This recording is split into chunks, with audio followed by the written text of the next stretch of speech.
A very good morning. Today is 26th June 2020.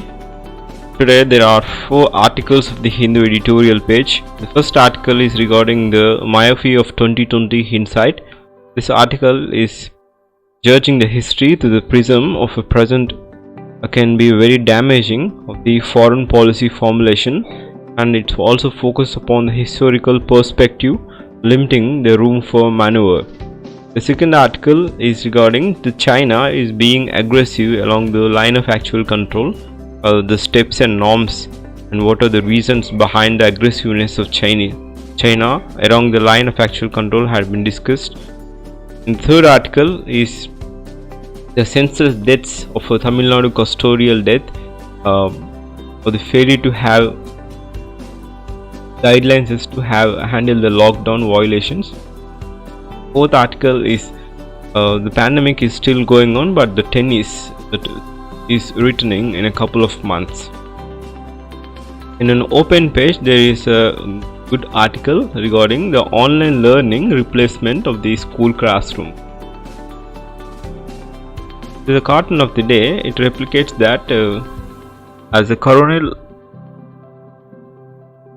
medicine for coronavirus has been launched by the Ramdev Baba. He's yet to clear the permissions, so he's asking how the permissions are not given. The first article, this is the myopia of 2020, the hindsight. As Indians, we have indefeatable prosperity to use a contemporary and the often biased prism to judge past across the actions affecting the nation's interest.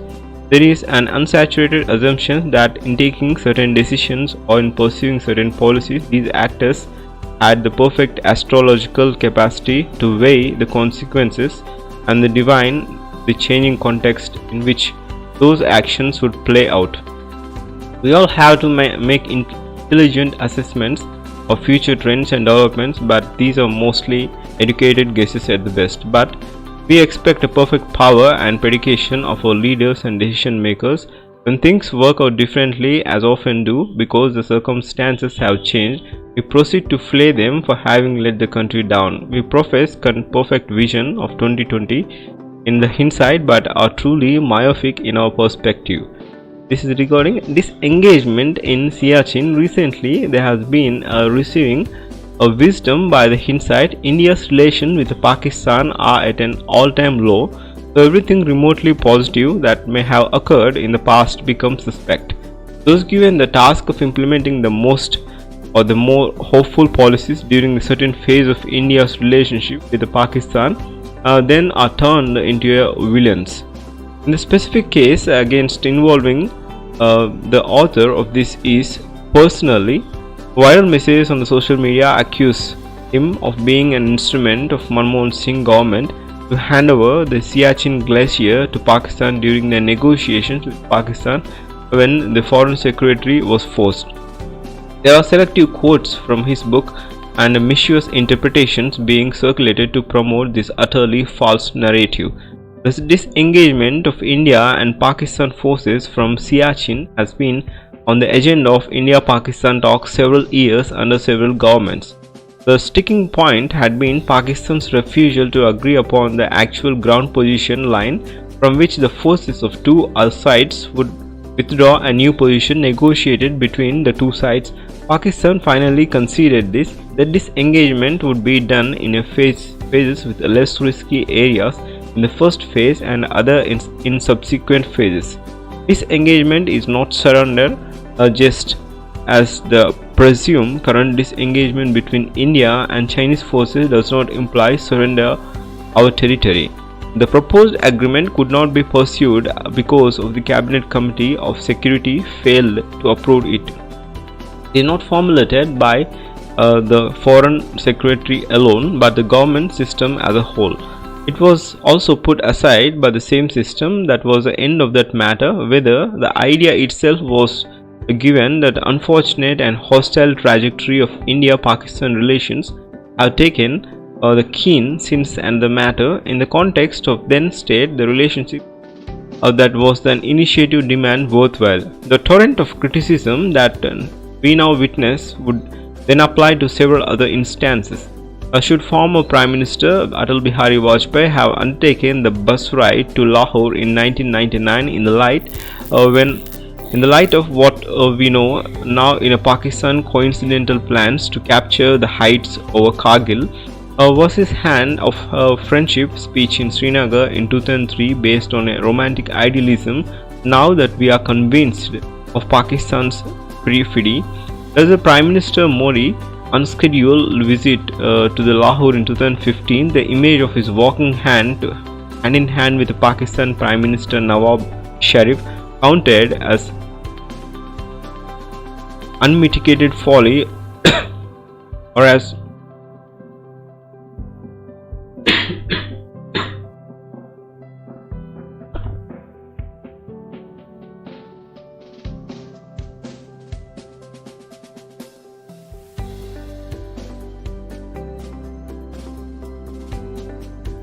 Does the Prime Minister Modi unscheduled visit to Lahore in 2015 and the image of his walking hand in hand with his Pakistan's Prime Minister Nawab Sharif counted the unmitigated folly or a well-considered political gamble to turn rejections of the relations around? Do these panther talk or Uri terrorist incidents reafter show native on this part?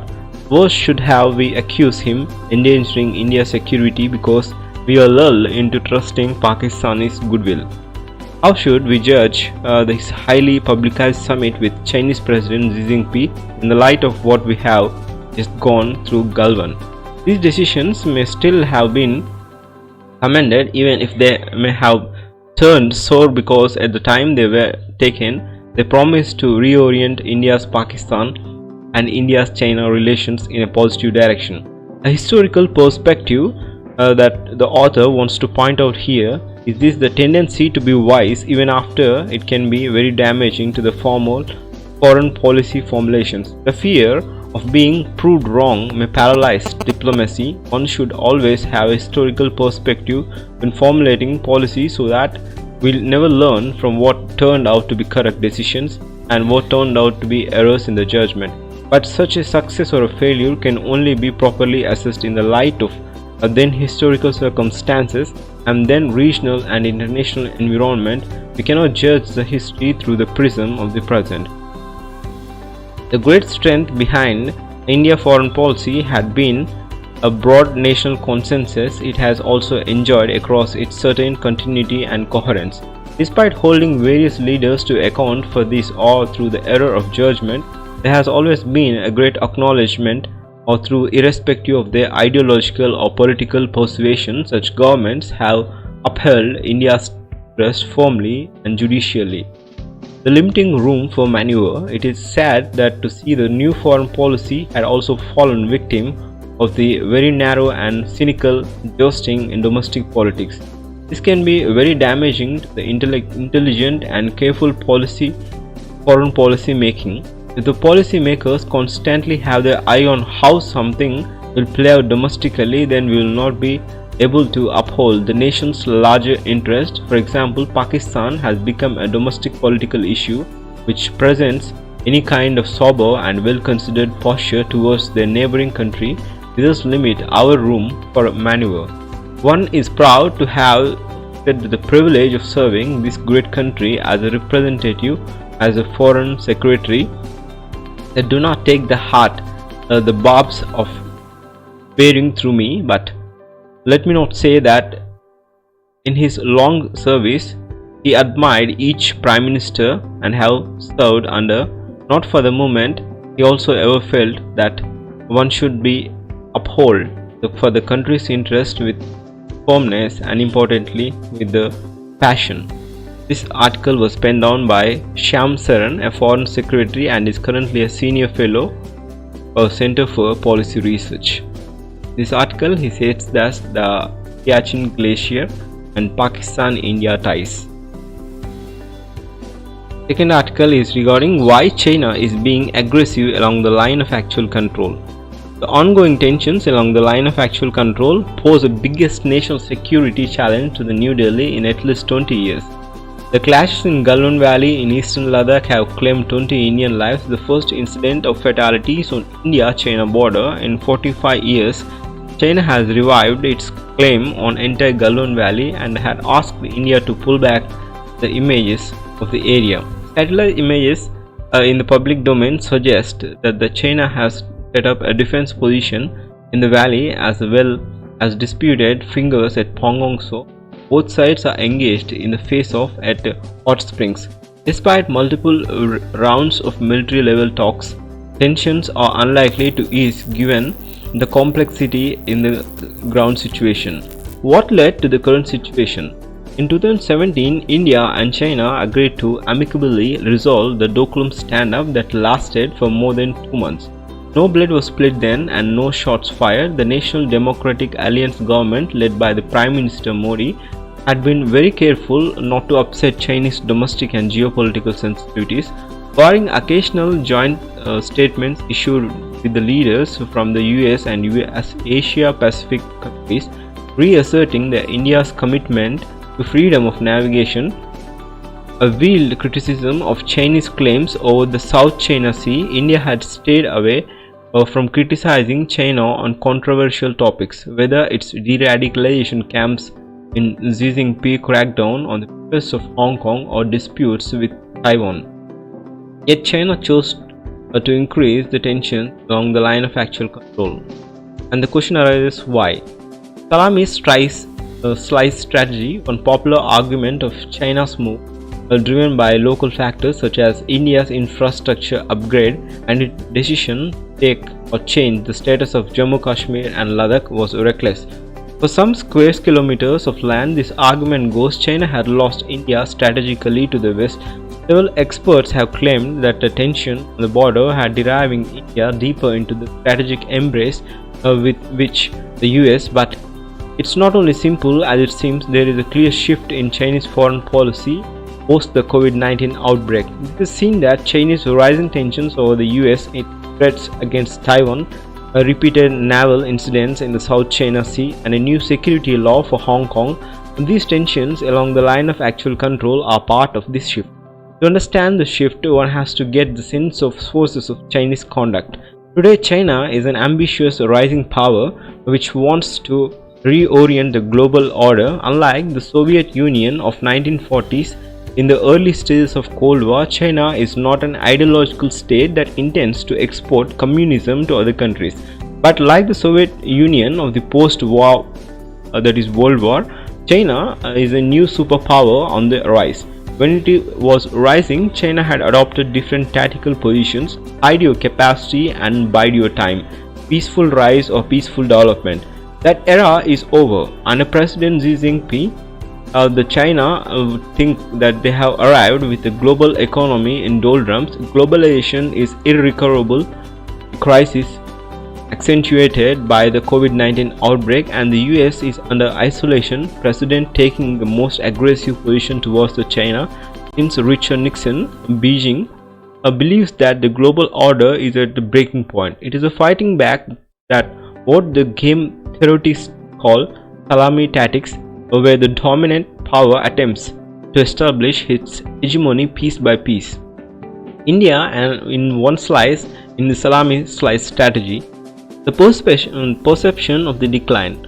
China doesn't see India as a swing state anymore. It sees India as ally in progress of US, and its actions were not reckless, taken at the risk of losing India strategically. Its actions are a result of what it perceives as a strategic loss that had already happened. If India is what many in the West call the counterweight to China's rise, Beijing's definite message is that it is not deterred by the counterweight. This is the message not just to India but to the host, China's rivals or the rivals that are teaming up and eager to recruit India into the club. Within the border frame, there could be a host of the factors, local, regional and global, that is influence China most. When the most of the world's power, that is big power, are grappling with the pandemic, revisionist powers such as China had more room for geopolitical maneuvering. Europe has been devastated by the virus. The US is battling in an election year of COVID-19 outbreak as well as the deepest economic meltdown since the Greatest Depression. Its global leadership is unraveling fast. The economy, that is, was Indian economy, is in trouble even before COVID-19 struck the country, slowing down its rise. Social upheaval over the Citizenship Amendment Act 2019 and National Register of Citizens have weakened the Indian polity. India's traditional clout is its neighborhood was slipping.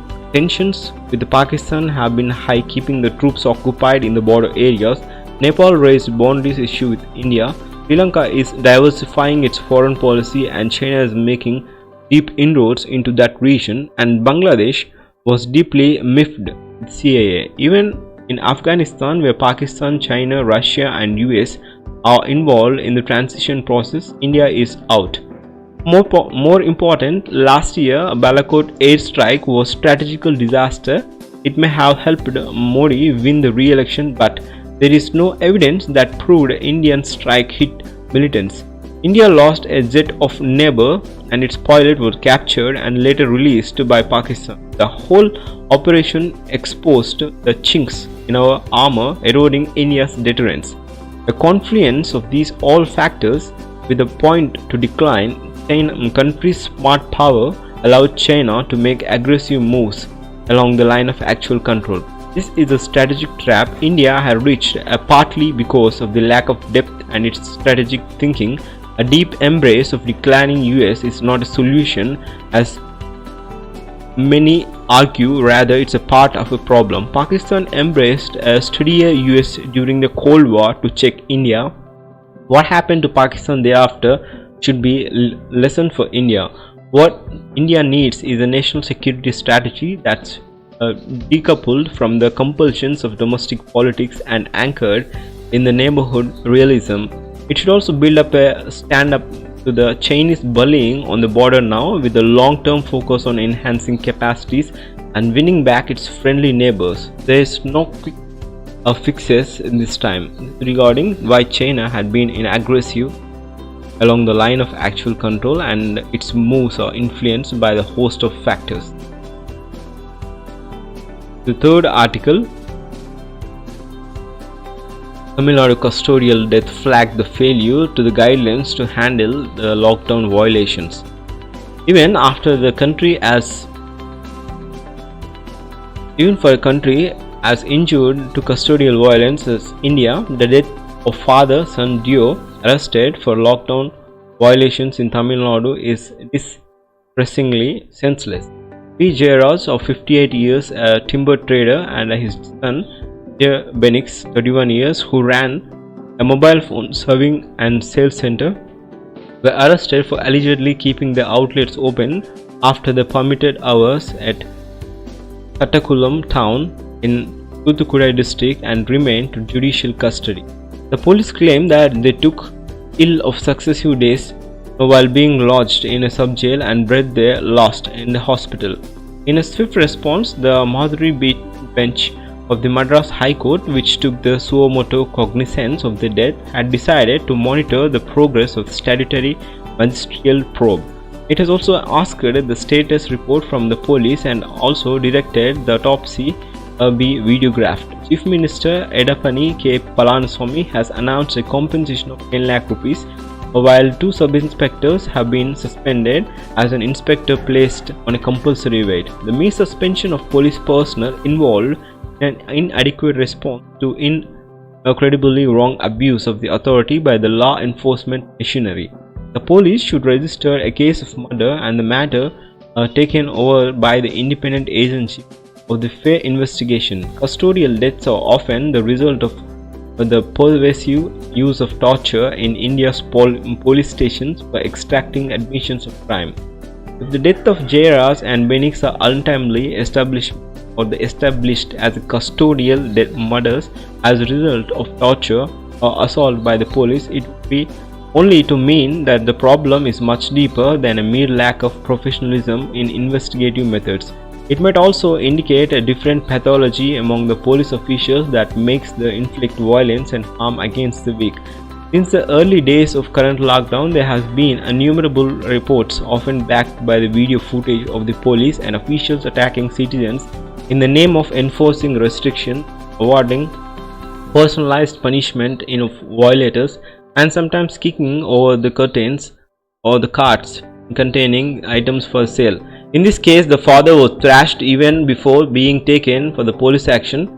Their offence would have only attracted section 188 of IPC for disobeying the time restrictions ordered by the public servant, but they were also booked under section 383 extortion by threat and section 506 of criminal intimidation. It is well known that the police included intimidation in FIR solely to obtain in the order of remand, as it is non-bailable if they are bent upon sending someone to jail. This is regarding the Tamil Nadu custodial death.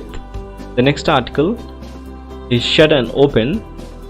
Just 3 months ago, COVID-19 raged across Europe and North America. The nerve center of sport tennis tournament began to fall like an avalanche. The French Open shifted its date from late May to late September, guided more by the hope of logic. Wimbledon can be cancelled for the first time since World War II, when the Rogers Cup in Canada, which was ushers in the fall season, early August, was dropped, and seemed that the virus would outlast the year. But over the frantic few hours early last week, the sport was given a new lease of life. It announced that US Open, normally the last major of the session, would go ahead as scheduled in New York on August 31st to September 13th, and would be followed by a French Open in 2 weeks' times in Paris. The Cincinnati Masters, with the leads of Flushing Meadows and the Madrids of Rome Masters warm-up event of Roland Garros, were also resurrected. The restart, however, will be the challenge. A Grand Slam like a US Open is a major in confluence of the world's best tennis players and fans. To play it like a biosecurable bubble involving no supporters, restricted movements, strict distancing norms, and rigorous coronavirus testing protocol will be like a science fiction movie, as English cricketer Mark Wood recently said. International travel restrictions are expected to be in place for the foreseeable future, thus rendering tournaments far from playing fields. The recent fiasco involving Novak Djokovic and its Adia 2 exhibition tennis ball in Balakan, where the series of players including the Djokovic tested positive, hasn't helped regarding the rejuvenation of the tennis or Wimbledon tournament. That's the end of discussion. If you are first to my channel, I request you to subscribe and follow on Instagram and Facebook. This is my channel ID, Wifi Study Karo. Thanks for joining me. Have a great day.